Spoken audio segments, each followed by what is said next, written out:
আজকে ছিল সানডে, তার উপর এত সুন্দর একটা মেঘলা দিন। এই সানডেটাকে তো এইভাবে বৃথা যেতে দেওয়া যায় না, তাই জন্য এই সানডেটা মার হাতে রান্না দিয়ে স্পেশাল করে তুললাম।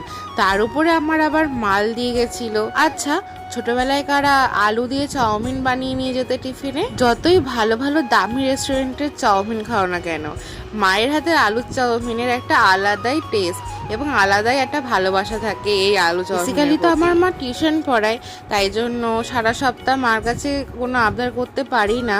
তো সারা সপ্তাহ নিজেকেই, যদি সন্ধ্যাবেলা কিছু টিফিন খেতে হয়, নিজেকেই বানিয়ে খেতে হয়। তো এই সানডেটাই আমি পাই মার কাছে একটু আবদার করার জন্য। তাই জন্য মার কাছে আবদার করলাম, আজকে একটু আলু দিয়ে চাউমিন রান্না করো, আমি আমার ইউটিউবের ফ্যামিলির সাথে শেয়ার করব তোমার হাতে আলু দিয়ে চাউমিন রান্না করাটা। কথা শুনেই তো মা সবকিছু রেডি করে বসে পড়লো, আর আমাকে ডাক দিল যে আয়, চাউমিন রান্না করা আমি শুরু করছি, তুই তোর বন্ধুদের সাথে শেয়ার। জানো তো, যখন আমি ভিডিও শ্যুট করি, কোনো জায়গায় যদি আমি ভুলে যাই ভিডিও শ্যুট করতে, সেই জায়গায় আমার মা আমাকে বলে দেয় যে এই জায়গাটা ভিডিও শ্যুট কর, সবাইকে দেখা।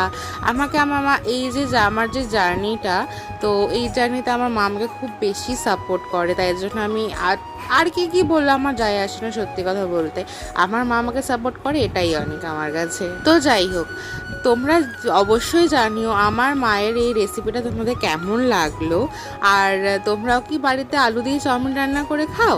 অবশ্যই আমাকে কমেন্ট করে জানিও। মায়েরাই তো এমন একটা জায়গা যেখানে আবদার করলে সেই আবদারটা চিন্তা করতে হয় না, দুবার ভাবতে হয় না যে জায়গাটা মানে আমাদের আবদারটা পূরণ হবে কি না।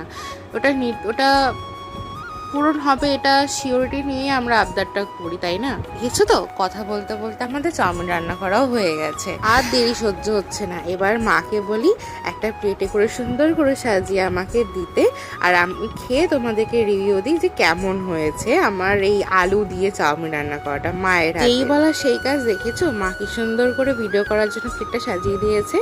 আজকের মতো এইটুকুনি, আসছে তবে, রাধে রাধে।